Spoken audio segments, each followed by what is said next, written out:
तो प्यारे दोस्तों, आशा करते उम्मीद करते आप अच्छे होंगे, स्वस्थ होंगे, ठीक है, और मन लगा के भी पढ़ाई करते होंगे। आज हम लोग इम्पोर्टेंट क्लास में मिले हैं। इम्पोर्टेंट क्लास यानी क्लास 12th का है, और क्लास 12th का हिंदी जो स्टार्ट किए हैं हम लोग, क्या चीज़, ऑब्जेक्टिव। ठीक है, हिंदी का पहले ऑब्जेक्टिव स्टार्ट किए, इसके बाद सब्जेक्टिव पढ़ेंगे। एमवीआई रहेगा और आपके एग्जाम में डायरेक्ट पूछा जाएगा। ठीक है, तो हिंदी क्लास 12th का, ठीक है। और यह 2026 के एग्जाम के लिए एमवीवीआई रहेगा। ठीक है, 2026 के लिए इंपॉर्टेंट है। समझ में आया कि नहीं है? उसके बाद हम लोग पढ़ेंगे इसका ऑब्जेक्टिव। आप पूरा एक ही वीडियो में ऑब्जेक्टिव को क्या करेंगे, खत्म करेंगे, यानी वन शॉट वीडियो होगा।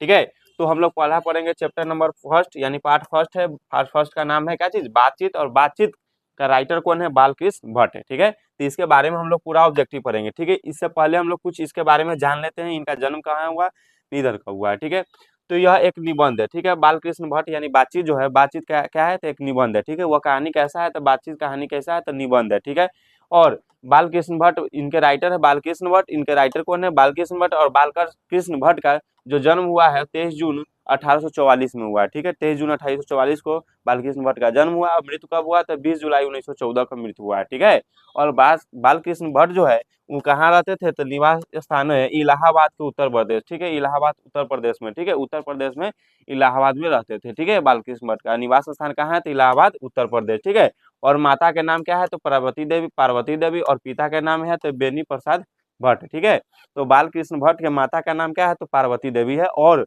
पिता का नाम है बेनी प्रसाद भट्ट। ठीक है, बेनी प्रसाद भट्ट। तो फिर से एक बार रिवीजन करते हैं। बालकृष्ण भट्ट कैसा क्या है, तो निबंध है। जन्म कहाँ, जब जन्म कब हुआ है, तो 23 जून 1844 को। मृत्यु कब हुआ है, तो 20 जुलाई 1914 को।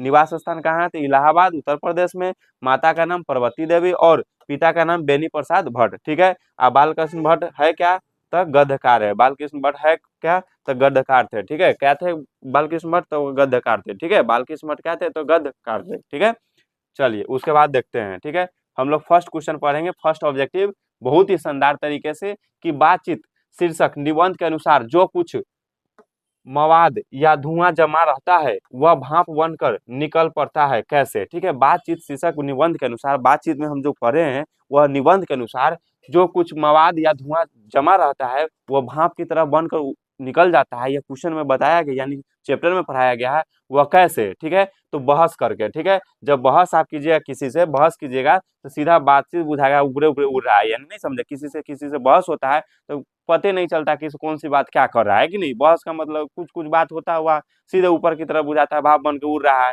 कोई वो अपना बात लाया, कोई अपना बात, यानी झगड़ा की तरह करना। ठीक है, तो वह भाप बनकर जो उड़ जाता हुआ क्या होता है, बहस करके। ठीक है, अब हम लोग अगला क्वेश्चन पढ़ेंगे, क्वेश्चन नंबर 2। बहुत ही अच्छा है, वीवीआई है। ठीक है, जैसा काम वैसा परिणाम। ठीक है, ईवी वीवीआई है। ठीक है, वीवीआई है, जैसा काम वैसा परिणाम किस लेखक द्वारा रचित है, तो वह जो है जैसा काम जैसा परिणाम वह किस लेखक द्वारा रचित है, तो बालकृष्ण भट्ट द्वारा। ठीक है, बालकृष्ण भट्ट द्वारा लिखा गया है जैसा काम वैसा परिणाम। ठीक है, जैसा काम वैसा परिणाम, किस, इनके राइटर कौन है, तो इनके राइटर है बालकृष्ण भट्ट। ठीक है, जैसा काम कीजिएगा वैसा ही ना फल पाइएगा। बालकृष्ण भट्ट के पिता, तीसरा क्वेश्चन, बालकृष्ण भट्ट के पिता का क्या नाम था, तो अभी बताए थे। बालकृष्ण भट्ट का पिता का नाम क्या है, तो बेनी प्रसाद भट्ट, बेनी प्रसाद भट्ट। ठीक है, इससे पहले ही बता चुके हैं कि बालकृष्ण भट्ट के पिताजी का नाम है बेनी प्रसाद भट्ट। ठीक है, उसके बाद हम क्वेश्चन नंबर क्या पढ़ते हैं, 4। क्वेश्चन नंबर क्या पढ़ते हैं, 4। दमयंती दमयंती दमयंती स्वयंवर किस लेखक की रचना है, दमयंती स्वयंवर जो है किस लेखक की रचना है, तो वह है बालकृष्ण भट्ट की। बालकृष्ण भट्ट, ये सब वीवीआई होता है, एम वीवीआई, वीवीआई नहीं, एम वीवीआई। आपके एग्जाम में डायरेक्ट पूछता है कि द दमयंती दमयंती स्वयंवर किस लेखक की रचना है, तो वह हो जाएगा बालकृष्ण भट्ट की। ठीक है, बालकृष्ण भट्ट द्वारा रचित कौन सी कहानी है, कौन सी कविता है, कौन सी निबंध है, ऐसा पूछता है। तो यह जो बालकृष्ण भट्ट द्वारा रचित लेखक कौन है, तो किसके, जो दया क्वेश्चन ऐसा पूछता है, दमयंती स्वयंवर किस किस लेखक की रचना है, तो बालकृष्ण भट्ट। अब बालकृष्ण भट्ट द्वारा कौन कौन सी लिखा, क्या चीज लिखा गया है, ठीक है, कौन गद्य लिखा गया है, ठीक है, इसके बारे में पूछेगा। ठीक है, तो ये ऑप्शन में एक दे देगा, बाकी तीनों अलग दे देगा, तो आपको मानना होगा क्या चीज, दमयंती स्वयंवर। ठीक है, उसके बाद हम लोग आगे क्वेश्चन पढ़ेंगे, क्वेश्चन नंबर क्या चीज, 5। क्वेश्चन नंबर 5 में कह रहा है बालकृष्ण भट्ट की रचना, बालकृष्ण भट्ट, क्वेश्चन नंबर 5 क्या है, बालकृष्ण भट्ट की रचना बातचीत क्या है, बातचीत आखिर है क्या। ठीक है, इसके बारे में बताना है। वह एक एकांकी है, कहानी है, कि यात्रा स्मरण है, और उसके बाद कि ललित निबंध है। तो हम आपको पहले ही बता चुके हैं कि बालकृष्ण भट्ट द्वारा रचित जो बातचीत है वो बातचीत क्या है, तो निबंध है। क्या चीज है, निबंध है। ठीक है, तो बालकृष्ण भट्ट की रचना बातचीत क्या है, तो बालकृष्ण भट्ट की रचना जो है वह एक निबंध है। ठीक है, उसके बाद हम लोग क्वेश्चन नंबर पढ़ेंगे नेक्स्ट, जो क्वेश्चन नंबर 6 होगा। ठीक है, 6 क्वेश्चन में कहा गया है कि बालकृष्ण भट्ट किस युग के निबंधकार है। ठीक है, क्वेश्चन नंबर 6 में कहा गया बालकृष्ण भट्ट किस युग के निबंधकार है। तो आपके पास ऑप्शन दिया गया है, आप यहाँ पर बताइएगा कि प्रसाद युग के, कि भारतेंदु युग के, कि द्विवेदी युग के, कि स्वतंत्रता योत्तर युग के। ठीक है, तो आप इसका जवाब अपने से दीजिएगा कि बालकृष्ण भट्ट, सॉरी डिस्टर्ब क्या यहाँ, हाँ चलिए हो डिजिटल वोट का कभी कभी। तो बालकृष्ण भट्ट किस युग के निबंधकार है, तो बालकृष्ण भट्ट जो है वह भारतेंदु युग के जो है निबंधकार है। तो ये जो ऑब्जेक्टिव है यह कहीं ना कहीं आपके एग्जाम में डायरेक्ट पूछने वाला और पूछा भी है। ठीक है, तो MVVI ऑब्जेक्टिव हो जाएगा कि बालकृष्ण भट्ट किस युग के निबंधकार है, तो भारतेंदु युग के। ठीक है, तो ये MVVI होगा। ठीक है, बालकृष्ण भट्ट किस युग के निबंधकार है, तो भारतेंदु युग के निबंधकार है। ठीक है, उसके बाद अगला क्वेश्चन पढ़ेंगे, क्वेश्चन नंबर 7। क्या कि मनुष्य की बातचीत का उत्तम तरीका क्या है। मनुष्य जो बातचीत करते हैं, ठीक है, मनुष्य आपस में जो बातचीत करते हैं उसका सबसे अच्छा तरीका क्या है। तो आपके पास ऑप्शन है, आप देख सकते हैं, विद्वता पूर्वक बात करना, तर्कपूर्ण बात करना, या भीड़ भीड़ से बात करना। तो भीड़ से बात करना तो अच्छा हो ही नहीं सकता है, कि अवाक होकर अपने से बातचीत करना, अवाक होकर अपने से बातचीत करना। ठीक है, तो ये ऑप्शन नंबर यहाँ से हो जाएगा, अवाक होकर अपने से बातचीत करना। ठीक है, अवाक होकर क्या चीज, अपने से बातचीत करना। ठीक है, उसके बाद क्या है, संवाद में सबसे महत्वपूर्ण क्या है। संवाद में सबसे महत्वपूर्ण क्या है, तर्क, जिज्ञासा, आत्मीयता की प्रवाह पूर्ण भाषा। संवाद, संवाद में सबसे महत्वपूर्ण क्या है, तो संवाद में सबसे महत्वपूर्ण है क्या चीज, आत्मीयता। ठीक है, यानी अपने आत्मा से, अपने अंदर से, आत्मा के भाव से किसी से बात करना, संवाद करना। ठीक है, लिखना। तो संवाद में सबसे महत्वपूर्ण बात होता है आत्मीयता। ठीक है, अपने आत्मा के से बताए किसी चीज को। ठीक है, उसके बाद अगला क्वेश्चन है, बालकृष्ण भट्ट का जन्म कहाँ हुआ, यानी जन्म हुआ था, कब हुआ था। तो बालकृष्ण भट्ट का जन्म कब हुआ था, तो ये पहले ही हम बता चुके हैं कब हुआ था। तो 20 जुलाई, सॉरी 20 जुलाई, हाँ 1902 को बालकृष्ण भट्ट का जन्म जुलाई में नहीं, जून में हुआ था, ये पहले हम आपको बताए हैं। यहाँ पर ऑब्जेक्टिव एरर है। ठीक है, जून में हुआ था। ठीक है, जून में हुआ था।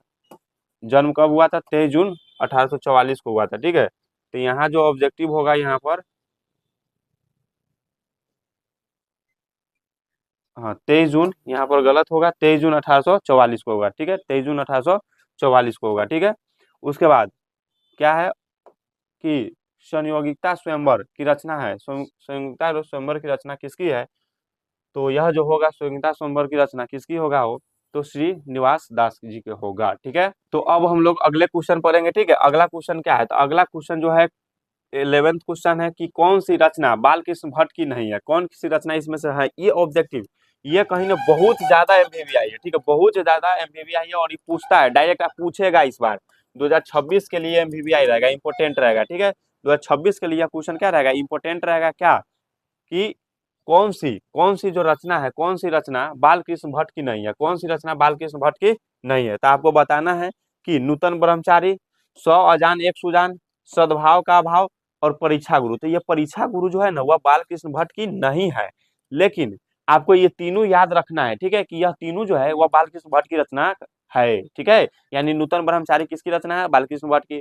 100 अजान एक सुजान किसकी रचना है, तो बालकृष्ण भट्ट की। सद्भाव का अभाव किसकी रचना है, तो बालकृष्ण भट्ट की। इस तीनों में से कभी ये भी हो सकता है कि बालकृष्ण भट्ट की रचना कौन सी है, तो है में से कोई एक, तीन में से एक दे देगा, अब बाकी तीनों ऑप्शन क्या कर देगा, चेंज कर देगा। तो ये आपको कहीं ना कहीं ज्यादा इंपोर्टेंट है। ठीक है, आप याद कर सकते हैं। ठीक है, इसको कर लीजिएगा। 11th क्वेश्चन के बाद अगर 12th क्वेश्चन हम लोग पढ़ते हैं, तो 12th क्वेश्चन में क्या लिखा गया है, तो 12th क्वेश्चन में लिखा गया कि कौन सी रचना बालकृष्ण भट्ट की है, कौन सी रचना बालकृष्ण भट्ट की है। तो ये भी याद, उसमें ये भी जोड़ लीजिएगा कि रेल का टिकट जो खेल है वो बालकृष्ण भट्ट की है। देखे कहे ना कि ऐसा भी क्वेश्चन पूछता है, तो यह क्वेश्चन सब जो होता है VVI क्वेश्चन होता है। ठीक है, यह क्वेश्चन सब जो होता है वो क्या होता है, VVI क्वेश्चन होता है। ठीक है, तो कौन सी रचना बालकृष्ण भट्ट की है, तो रेल की विकट खेल जो है, रेल की विकट खेल बालकृष्ण भट्ट की है, बाकी यह तीनों बालकृष्ण भट्ट की नहीं है। ठीक है, उसके बाद हम लोग आगे का क्वेश्चन पढ़ेंगे, क्वेश्चन नंबर क्या, तो क्वेश्चन नंबर 13 पढ़ेंगे, ठीक है। क्वेश्चन नंबर 13 में कह रहा है बाल कृष्ण भट्ट ने कौन सा मानसिक पत्र निकाला था, ठीक है। बाल कृष्ण भट्ट ने कौन सा मानसिक पत्र निकाला था, ठीक है। क्या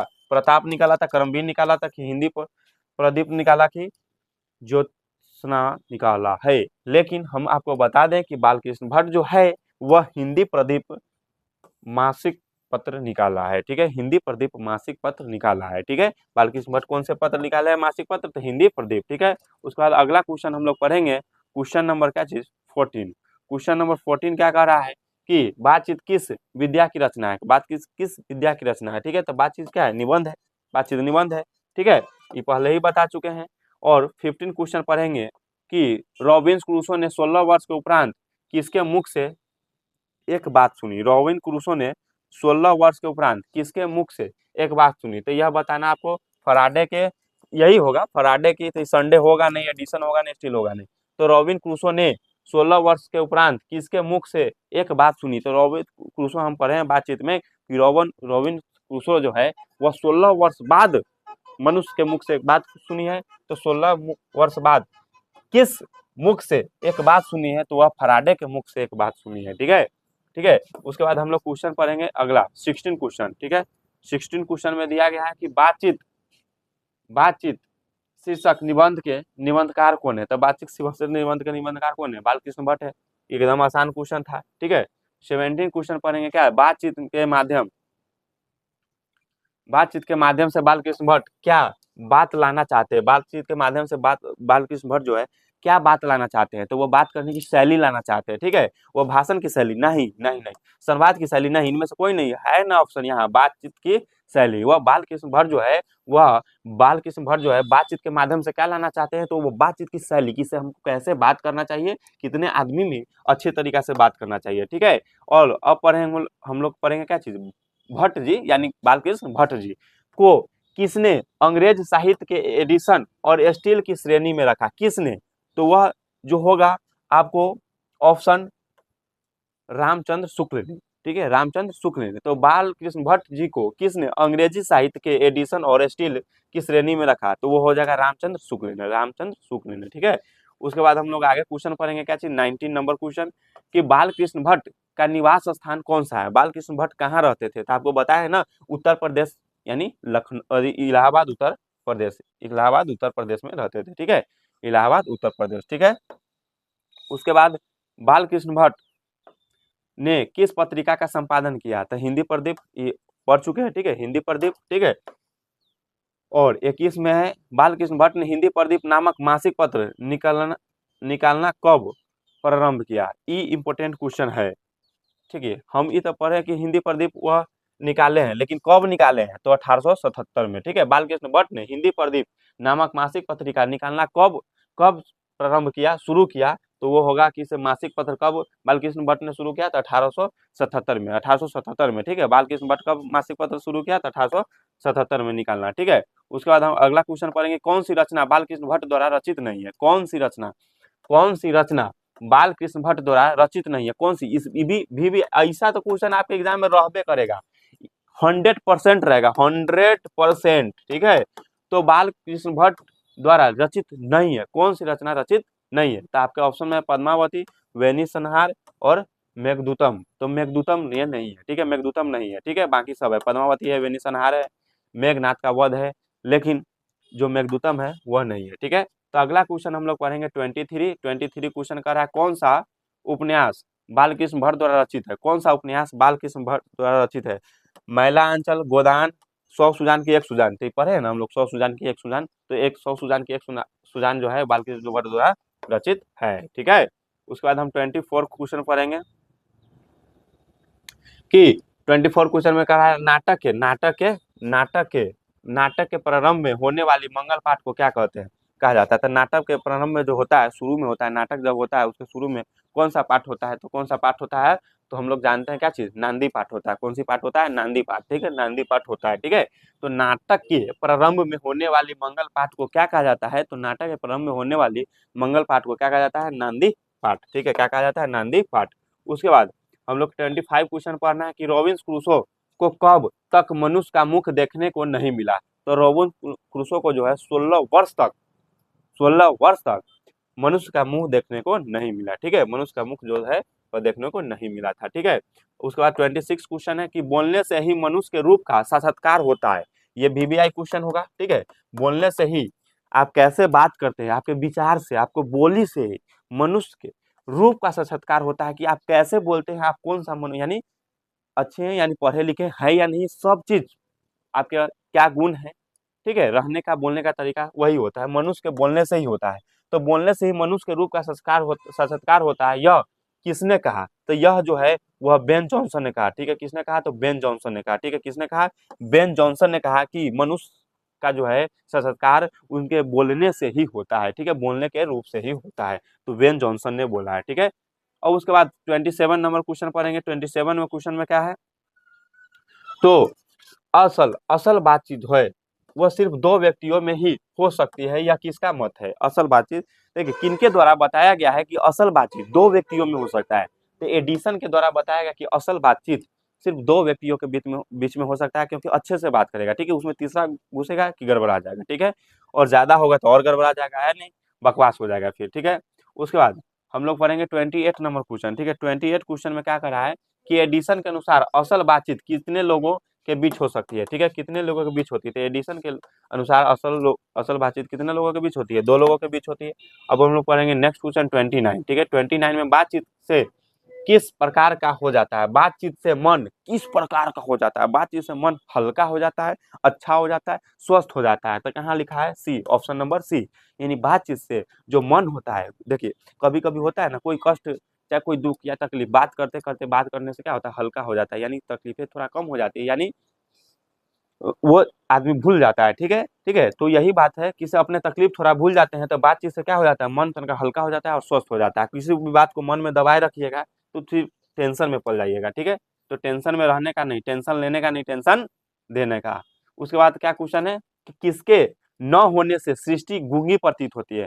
अब जिस व्यक्ति में वाक शक्ति माने वाक शक्ति नहीं होगा, कब गूंगी प्रतीत होगा सृष्टि? जब कोई बोल ही नहीं पाएगा। तो किसके न होने से जो है सृष्टि गूंगी हो सकती है? तो वाक शक्ति नहीं होने से, अगर बोलने की शक्ति नहीं हो तो सृष्टि क्या हो जाएगी? गूंगी हो जाएगी। ठीक है, उसके बाद 31 क्वेश्चन पढ़ेंगे कि art of convention, VVI question आपके 2026 एग्जाम के लिए।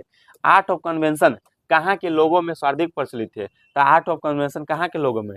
ऑप्शन अफ्रीका, भारत, यूरोप की कनाडा? तो यूरोप के लोगों में, यूरोप के लोगों में। ऐसे जब कर दिए तो आप नहीं समझेगा कि यही लिखना था, यूरोप के लोगों में। ठीक है, आर्ट ऑफ कन्वेंशन कहाँ के लोगों में सर्वाधिक प्रचलित है? तो यूरोप के लोगों में सर्वाधिक प्रचलित है। ठीक है, उसके बाद हम लोग क्वेश्चन पढ़ेंगे क्या चीज? 32, क्वेश्चन नंबर 32। 32 में क्या कर रहा है? 32 क्वेश्चन में कर रहा है कि बाल किस्मत किस काल के रचनाकार है? ठीक है, किस काल के? तो आधुनिक यानी अभी का है। ठीक है, आधुनिक काल के रचनाकार है बाल किस्मत। ठीक है, उसके बाद हम लोग 33 पढ़ेंगे क्वेश्चन नंबर। 33 क्वेश्चन नंबर में क्या कर रहा है कि लेखक के अनुसार सबसे बड़ी सजंदगी, ठीक है, और शालीनता किनमें पाई जाती है? ठीक है, तो आत्म बातचीत में कि भाषण में कि गहन चर्चा में कि मधुर बातचीत में? तो मधुर मधुर बातचीत यानी अच्छे से बातचीत में। ठीक है, क्या पाई जाती है? सजंदगी पाई जाती है। ठीक है, मधुर बातचीत में।